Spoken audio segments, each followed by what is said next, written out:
Assalamu alaikum, I am Muhammad Abdullah and you are watching Factful TV. In this video, I am going to talk about a very important topic. 2018 में मुस्लिम league नून की हुकूमत के आखिरी दिनों में transgenders के rights की आड़ में पीपल्स पार्टी ने एक बिल पेश किया। मुस्लिम लीग नून, तहरीक इंसाफ और तमाम लिबरल पार्टियों ने अपने तमाम सियासी इख्तलाफात को भुलाकर इस बिल की हमायत की और यूं ये बिल एक्ट यानी कानून की हैसियत इख्तियार कर गया। बिल पेश करने वालों ने ट्रांसजेंडर्स के राइट्स का सहारा लेकर ऐसी अय्यारी से इस कानून का मुसवदा तैयार किया कि इसमें होमोसेक्सुअल्स के लिए लीगल प्रोटेक्शन का एक शानदार चौड़ दरवाजा रख दिया गया। इस तरह होमोसेक्सुअल्स को बाकायदा लीगल प्रोटेक्शन फराहम कर दी गई। ये एक्ट न सिर्फ कई इस्लामिक प्रिंसिपल्स के अगेंस्ट है बल्कि इससे होमोसेक्सुअलिटी जैसे गुनाह कबीरा का रास्ता इस तरह खुल जाएगा कि इसका सदेबाब बहुत मुश्किल हो जाएगा। नेक्स्ट क्वेश्चन ये रेज होता है कि इस एक्ट में क्या एरर है जो इस्लामी कानून शरीयत के मुनाफी है। तो आसान अल्फाज में ये समझ लें कि एक्ट में ट्रांसजेंडर की डेफिनेशन में बायोलॉजिकल स्ट्रक्चर के अकॉर्डिंग से मुकम्मल मर्द और औरत को भी महज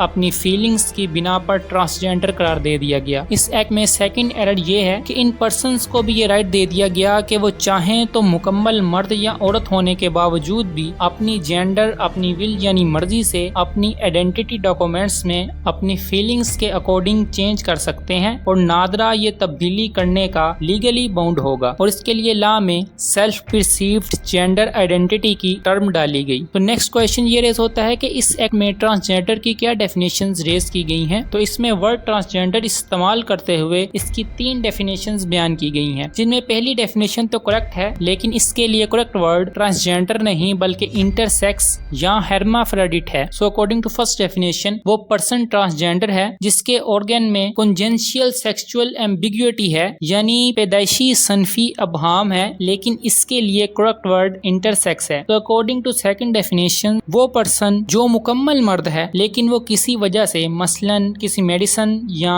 एक्सीडेंट की वजह से मस्कुलिनिटी से डिप्राइव हो जाए वो भी इस के अकॉर्डिंग ट्रांसजेंडर है, हालांकि वो मुकम्मल मर्द है। इसकी फीलिंग्स, इमोशंस और बायोलॉजिकल स्ट्रक्चर मर्दों की है, सिर्फ इसकी मस्कुलिनिटी जाहिल होने से इसकी जीन्स यानी जेंडर हरगिज चेंज नहीं हो सकती। So according to third definition ऐसे पर्संस जो बाय बर्थ फिजिकल या हार्मोन्स के अकॉर्डिंग मुकम्मल मर्द या औरत की जेंडर के साथ बैठा हुए मगर बड़े होकर किसी साइकोलॉजिकल कंफ्यूजन या कॉम्प्लेक्सिटी की वजह से या किसी सोशल प्रेशर, ट्रेंड या जाती पसंद नापसंद की बुनियाद पर अपनी जेंडर से नाखुश हैं, इस नाखुशी या साइकोलॉजिकल इलनेस को जेंडर डिस्फोरिया कहा जाता है। ऐसे पर्सन्स को भी एक्ट में ट्रांसजेंडर कहा गया, हालांकि बायोलॉजिकल स्ट्रक्चर के अकॉर्डिंग वो एक मुकम्मल मर्द या औरत है। सो नेक्स्ट क्वेश्चन ये रेज होता है इस एक्ट से हमारी सोसाइटी में क्या बिगाड़ रूनमा होगा। तो सबसे बड़ी खराबी ये है कि इससे होमोसेक्सुअल्स को लीगल राइट हासिल हो जाएगा और इसकी एक्सप्लेनेशन ये है कि एक मर्द जिसमें किसी भी किस्म का जेंडर डिसऑर्डर नहीं है यहाँ तक कि वो मैरिड है मगर इसकी इंक्लिनेशन यानी ख्वाहिश ये है कि वो एक औरत की तरह रिकॉग्नाइज हो, तो वो बगैर किसी मेडिकल टेस्ट या सर्टिफिकेट के इस एक्ट की शिक नंबर 3 और सब शिक नंबर 2 के तहत ना सिर्फ नादरा बल्कि किसी भी गवर्नमेंट इंस्टीट्यूट में खुद को बहैसियत औरत रजिस्टर्ड करवा सकता है या चाहे तो ट्रांसजेंडर भी रजिस्टर्ड करवा सकता है और यही राइट एक वुमेन को भी हासिल है। तो इसके नतीजे में वो मर्द जो गवर्नमेंट पेपर्स में अब औरत रजिस्टर है वो किसी दूसरे मेन से शादी भी कर सकता है और वुमेन्स के लिए एलोकेटेड प्लेसेस जैसा कि टॉयलेट, स्विमिंग पूल्स में भी जा सकता है और वुमेन के तमाम लॉज उस पर एप्लीकेबल होंगे। और इसी तरह एक वुमेन जो बाय बर्थ वुमेन है मर्द रजिस्टर होकर विरासत में अपना हिस्सा दुगना कर सकती है और इसके नतीजे में फैमिली सिस्टम में जो तबाही आएगी वो नाकाबिले बयान है और होमोसेक्सुअलिटी का तूफान पूरी सोसाइटी को घेर लेगा। अफसोस इस बात का है कि जिस मजलूम जेंडर यानी हकीकी मुखन्नस इंटरसेक्स के लिए ये लॉ बनाया गया और जिनकी तादाद बहुत कम है इनको इससे कुछ बेनिफिट नहीं पहुंच रहा बल्कि फेक मैन और वुमेन लीगली अपने आप को ट्रांसजेंडर बनाकर इससे बेनिफिट उठा रहे हैं। यहाँ पर ये क्वेश्चन भी रेज होता है कि क्या ये महज खदशा है या इसकी कोई रियलिटी भी है। सो इंटीरियर मिनिस्ट्री के स्टैटिस्टिक्स के अकॉर्डिंग जुलाई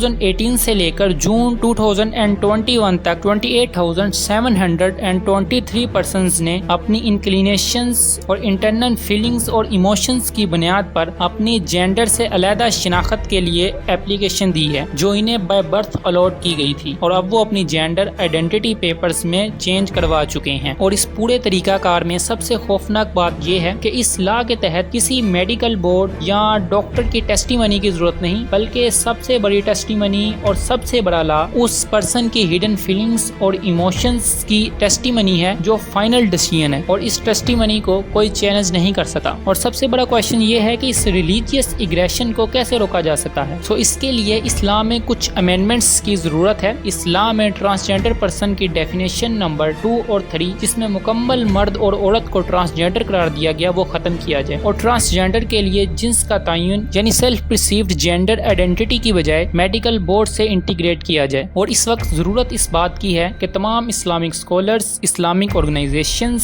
اصلاح کے اگینسٹ اٹھ کھڑے ہوں اور اسلام اور کانسٹیٹیوشن آف پاکستان سے متصادم اصلاح کے اگینسٹ ہر ممکن اسٹرگل کریں۔ اب سوال یہ پیدا ہوتا ہے کہ آپ اس کے لیے کیا کر سکتے ہیں؟ اصلاح کے اگینسٹ ہر مسلمان سب سے پہلے خود یہ سمجھے کہ مسئلہ کیا ہے اور سوشل میڈیا پلیٹ فارمز پر آواز اٹھائے، اور اس حوالے سے اوتھینٹک کنٹینٹ کو زیادہ سے زیادہ آگے نشر کرے، اور standing committee on human rights کو ای میل اور لیٹرز لکھے، اور الہا کے ساتھ اللہ کی بارگاہ میں دعا کرے اور استغفار کرے۔